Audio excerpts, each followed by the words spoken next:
اب جو لوگ عمران خان صاحب سے ملنے کے لیے گئے اس میں شیخ وقاص اکرم صاحب نے کنفرم کیا کہ شاہ فیصل صاحب گئے تھے، سلمان اکرم راجہ صاحب گئے تھے، ملک فیصل صاحب گئے تھے، اور ان سارے لوگوں کو روک دیا گیا اور ان لوگوں کو 2 کلومیٹر پہلے روکا گیا بقول ان کے پاکستان تحریک انصاف کے سیکٹری انفارمیشن کے بقول شیخ وقاص اکرم کے 2 کلومیٹر پہلے روکا گیا، اور پھر ایک سیمی ناکا ٹائپ کا لگایا گیا تھا کہ جو پاکستان تحریک انصاف کے ملاقاتوں والے لوگ ہیں ان کو روک لو، باقی لوگوں کو وہ جانے دیتے تھے، کام چل رہا تھا۔ تو اس میں عمران خان صاحب کی بہنوں کو بھی روکا گیا ہے، لیکن پھر 1.5 گھنٹے تک عمران خان صاحب کی جو بہنیں ہیں ان کو وہاں پہ انتظار کروایا گیا، اور اس کے بعد بالآخر عمران خان صاحب سے ان کو ملاقات کے لیے اندر بھیجا گیا۔ اب علیمہ خان صاحبہ کہتی ہیں کہ کوئی پارٹی میں آئے یا نہ آئے ہمیں اس سے فرق نہیں پڑتا، ہمارے لیے عمران خان اہم ہے۔ ہمیں اڈیالہ جیل سے 2 کلومیٹر پہلے روک دیا گیا، اس سے پہلے بھی ہمیں یہی روکا گیا تھا، یہاں اور کسی کو نہیں روکا جا رہا۔ بتایا جا رہا ہے کہ یہاں سرچ آپریشن ہو رہا ہے، صرف پی ٹی آئی کے لوگوں کو روکا، باقی سب کو جانے دے رہے ہیں۔ یعنی جو عمران خان کی بہنیں انہیں روک دیا، جو ان کو ملنے آ رہے ہیں انہیں روک دیا، باقی لوگوں کو جانے دے رہے ہیں۔ یہ اسپیشل ٹریٹمنٹ پاکستان تحریک انصاف کے ساتھ ہو رہا ہے۔ انہوں نے کہا جی کہ عمران خان صاحب کے مقدمے کی سماعت بھی بہت آگے لے گئے ہیں، اور بغیر کسی وجہ کے آج ہمارا عمران خان سے ملنا بہت ضروری ہے تاکہ ہماری تسلی ہو سکے کہ عمران خان صاحب بالکل ٹھیک ہے۔ انہوں نے کہا ہمیں سمجھ نہیں آ رہی کہ عمران خان بہت صحت مند ہیں، ورزش کرتے ہیں اور کم کھانا کھاتے ہیں، جیل کو بند کرنے کے لیے یہ بہانہ نہیں بنا سکتے کہ عمران خان صاحب کی طبیعت خراب ہے۔ پھر میڈیا کے اوپر ایسی خبریں بھی چلائی جاتی ہیں، اس کے بارے میں انہوں نے بعد میں آ کے بات کی۔ اب علیمہ خان صاحبہ کہتی ہیں کہ عمران خان صاحب نے اندر کیا کہا۔ پہلے ایک سٹیٹمنٹ جو عمران خان صاحب کے حوالے سے کوٹ ہوا وہ یہ ہے کہ بشرا بی بی کو قید تنہائی میں رکھ دیا گیا ہے تاکہ وہ بریک ڈاؤن ہو جائے، ٹوٹ جائے، اور میں مان جاؤں، چاہے دھمکیاں دیں، دباؤ ڈالیں، میں ڈیل نہیں کروں گا۔ یہ عمران خان صاحب کا سٹیٹمنٹ ہے۔ اب عمران خان صاحب کی بہن علیمہ خان بتاتی ہے کہ عمران خان صاحب نے بتایا کہ جنرل عاصم منیر کے حکم پر اڈیالہ میں بیٹھا ہوا کرنل ہم پر مزید سختیاں کروا رہا ہے۔ بشرا بی بی کو مکمل طور پر اکیلے رکھا گیا ہے تاکہ ان کا بریک ڈاؤن ہو اور یہ مجھ سے ڈیل کر سکیں، لیکن میں کوئی ڈیل نہیں کروں گا۔ اچھا، یہ انہوں نے دونوں چیزوں کو جوڑا، ایک تو یہ خواتین کو روک دیا 2 کلومیٹر پہلے کہ آپ جا نہیں سکتے اپنے بھائی کو ملنے کے لیے، 70 سال کی عمر ہے ان خواتین کی اور ان کے ساتھ یہ سلوک ہو رہا ہے۔ دوسرا، جیل کے اندر جو کرنل ہے اس نے بشرا بی بی کو جیل میں قید تنہائی میں ڈال دیا عمران خان صاحب کی بقول۔ 3 ہفتے سے عمران خان صاحب کی ملاقات نہیں کروائی جا رہی، یہ کلیم کیا گیا ہے۔ دوسرا، جو لوگ ملنے گئے بیچارے ان کو 2 کلومیٹر پہلے روک دیا گیا ہے۔ اب اس میں عمران خان کا سٹیٹمنٹ بھی میں نے آپ کو بتا دیا، میں نے آپ کو یہ بھی بتا دیا کہ علیمہ خان نے کیا کہا، اور علیمہ خان نے ایک پیغام پہنچایا سلمان اکرم راجہ صاحب کو۔ سلمان اکرم راجہ صاحب کہتے ہیں کہ مجھے علیمہ خان صاحبہ نے پیغام دیا، عمران خان صاحب کا حکم پہنچایا ہے کہ جو تمہاری ذات کے حوالے سے بھونک رہے ہیں ان کے منہ توڑ جواب دو۔ یہ منہ توڑ جواب آپ بھی دیں، ان کو سلمان اکرم راجہ صاحب کو کہا۔ دیکھیں، عمران خان صاحب نے انہیں پارٹی کا سیکرٹری جنرل بنایا۔ سلمان اکرم راجہ بڑے باوصول آدمی، سب لوگ انہیں جانتے ہیں اور بڑی کھل کے وہ بات کرتے ہیں اور ہمیشہ اپنی بات کو بڑے زوردار طریقے سے کہتے ہیں۔ اب ان کے اوپر لگاتار اٹیک ہو رہا ہے کیونکہ یہ اسٹیبلشمنٹ کے سامنے ایسا لگتا ہے کہ شاید سرنڈر نہیں کر رہے یا ان کی پوائنٹ سے باہر ہے، تو سلمان اکرم راجہ صاحب پہ اٹیک ہوتا ہے، بار بار ہوتا ہے۔ پارٹی کے اندر سے شیر افضل مروت کو عمران خان صاحب نے اسی لیے نکالا کہ وہ پارٹی ڈسپلن کے خلاف جا کر سلمان اکرم راجہ صاحب کے اوپر اٹیک کرتے ہیں۔ سلمان اکرم راجہ صاحب نے ایک اور سٹیٹمنٹ دیا، یہ بڑا خوفناک سٹیٹمنٹ ہے۔ یہ سٹیٹمنٹ یہ بتاتا ہے کہ پاکستان کے اندر اب جمہوریت نام کی کوئی چیز نہیں ہوگی۔ انہوں نے کہا مجھے ایک بڑے معتبر اور مقتدر شخص نے کہا، اب یہ کوئی بہت اسٹیبلشمنٹ کا ہی بندہ ہے جس کا وہ اشارہ کر رہے ہیں، کیونکہ مقتدر تو وہی ہے، اقتدار تو نہ حکومت کے پاس ہے، نہ سیاستدانوں کے پاس ہے، نہ بیوروکریسی کے پاس ہے، تو ایکچولی تو یہ اسٹیبلشمنٹ ہے جس کی وہ بات کر رہے ہیں۔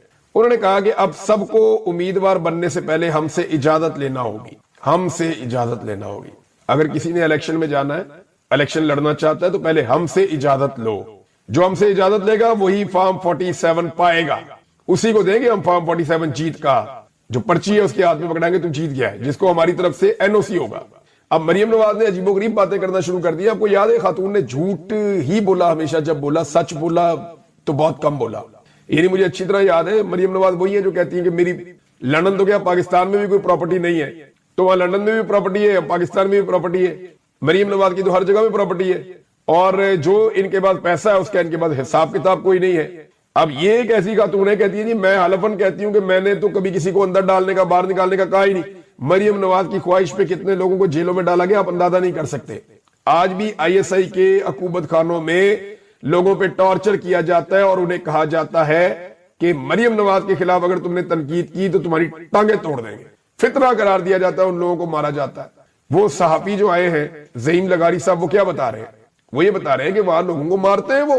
لیکن جس شخص کو پاکستان کے ریاست اور ادارے مل کر ارریلیونٹ کرنا چاہتے ہیں, وہ کتنا ریلیونٹ ہے آپ یہ دیکھیں کہ آج یہ ریاست کوئی بھی کام کرتی ہے تو اس کے دماغ میں جو سب سے پہلی چیز اور پہلی بات آتی ہے نا, اور پہلا خدشہ آتا ہے, وہ عمران خان کا ہوتا ہے. یعنی جسے ارریلیونٹ کرنا چاہتے ہیں وہ اتنا زیادہ ریلیونٹ ہے کہ یہ 3 سال سے زور لگا رہے ہیں کہ عمران خان صاحب کو بالکل باہر نکال دیا جائے ہر چیز میں سے, لوگوں کے دماغوں میں سے. لیکن بات بن نہیں رہی ہے. کوئی چیز مہنگی کرنی ہوتی ہے یا سستی کرنی ہوتی ہے, ان کے دماغ میں عمران خان چل رہا ہوتا ہے. صبح اٹھتے ہیں عمران خان, شام کو سوتے ہیں عمران خان, ملک سے باہر جاتے ہیں عمران خان, ملک میں واپس آتے ہیں عمران خان, قانون سازی کرتے ہیں عمران خان. اس حکومت نے گزشتہ 3 سالوں میں لگ بھگ 1 درجن کے قریب یا اس سے زیادہ ایسے قوانین بنائے ہیں یا پاس کیے ہیں جو عمران خان ریلیٹڈ ہے. یعنی یہ آئے تو انہوں نے NRO2 کیا, عمران خان کی وجہ سے اس قانون کو ادھر کر دو, اس کو ادھر کر دو, یہ والا قانون ایسے پاس کر دیتے ہیں, یہاں سے عمران خان کو پھنسا لیتے ہیں, الیکشن کمیشن کے ساتھ یہ کر دیتے ہیں, عدالت کے ساتھ یہ کر دیتے ہیں, جوڈیشری کو یوں کر دیتے ہیں, بیوروکریسی کو یہ کر دیتے ہیں, ہم احتجاج کے خلاف یہ والا قانون لے آتے ہیں. 1 درجن سے زیادہ ایسے قوانین میں آپ کو ابھی گنوا سکتا ہوں جو ہمارے ایوانوں کے اندر پاس ہوئے ہیں, اور وہ قوانین عمران خان سپیسیفک ہیں. چاہے وہ پیکا کا قانون ہو, چاہے پنجاب کے اندر میڈیا کو کچلنے کا قانون ہو, جو کچھ انہوں نے کیا ہے وہ سارا کچھ عمران خان سپیسیفک رہا ہے. یعنی جس آدمی کو ارریلیونٹ کرنا چاہتے ہیں وہ کتنا ریلیونٹ ہے کہ یہ جو بھی کرتے ہیں اس کے پیچھے مقصد کیا ہوتا ہے. عمران خان, ہمارے صدر پاکستان نے کچھ ایسے آرڈیننس پاس کیے, اور کچھ نہیں, یہ بہت سارے ایسے آرڈیننس پاس کیے ہیں جو عمران خان سپیسیفک ہیں, اور بار بار پاس کیے آرڈیننسز کہ عمران خان کو قابو کرنا ہے. خاص طور پہ یہ قاضی فائد عیسیٰ کے دور میں کرتے تھے. آئینی ترمیم کے پیچھے جو مین وجہ ہے وہ عمران خان ہے. دھاندلی کے پیچھے جو مین وجہ ہے وہ عمران خان ہے. ہر کریک ڈاؤن کے پیچھے جو مین وجہ ہے وہ عمران خان ہے. MNAs اور سینیٹرز کو اغوا کر کے ہونے والی ترمیم کے پیچھے جو وجہ ہے وہ عمران خان ہے. کوئی ٹاک شو عمران خان کے نام کے بغیر مکمل نہیں ہوئی, حتیٰ کہ اس کا نام لینے پر یا اس کی تصویر دکھانے پر بھی پابندی ہے. لیکن پھر بھی ہر جگہ سب سے ریلیونٹ عمران خان ہو. صاحب کے بارے میں یہ جو خبریں آ رہی ہیں کہ انہیں چھوڑ دیا جائے گا 1 مہینے میں, 1.25 مہینے میں, اب 1 دن اور گزر گیا, اور 1 دن اور گزر گیا تو پیچھے آپ کے جو دن رہ گئے ہیں وہ اور کم ہوتے جا رہے ہیں. تو پاکستانی تو 1 دن کر کے گنیں گے, جو اپنے لیڈر کی قید کا 1 دن گنتے ہیں اور روزانہ سوشل میڈیا پہ ڈالتے ہیں کہ آج عمران خان کو 600 دن ہو گئے, آج 601 دن ہو گئے, آج 602 دن ہو گئے. جب انہی پاکستانیوں کو ٹائم دیا گیا پاکستان کی انٹیلیجنس ایجنسی ISI کے DG کی جانب سے, گو کہ یہ ٹائم انہوں نے خود سے کوئی بیان دیتے ہوئے نہیں دیا, لیکن انہوں نے اوورسیز پاکستانیوں سے جو ملاقات کی تو اس میں کہا کہ 4-5 ہفتے میں عمران خان صاحب کو چھوڑ دیا جائے گا, جو لوگ لاپتہ ہیں جبری طور پہ ان کا معاملہ حل ہو جائے گا اور چیزیں ٹھیک ہو جائیں گی. خاص طور پہ جو ملٹری ٹرائل والا معاملہ ہے وہ ٹھیک ہو جائے گا. اب دباؤ تو بہت ہے پاکستان کی اسٹیبلشمنٹ پہ, تو اوورسیز پاکستانیوں کی اکثریت کل بھی عمران خان کے ساتھ کھڑی تھی, آج بھی کھڑی ہے. حالانکہ جو پاکستان تحریک انصاف کے ثناء اللہ مستی خیل صاحب ہیں, انہوں نے دعویٰ بھی کیا تھا تھوڑا عرصہ پہلے کہ پاکستان کی فوج کے اندر جو سروے ہوا ہے وہ ایک پلس رپورٹ بنتی رہتی ہے, تو اس سروے کے مطابق 94% پاکستانی جو فوج کے اندر کام کرتے ہیں وہ عمران خان کے ساتھ کھڑے ہیں, یہ انہوں نے دعویٰ کیا.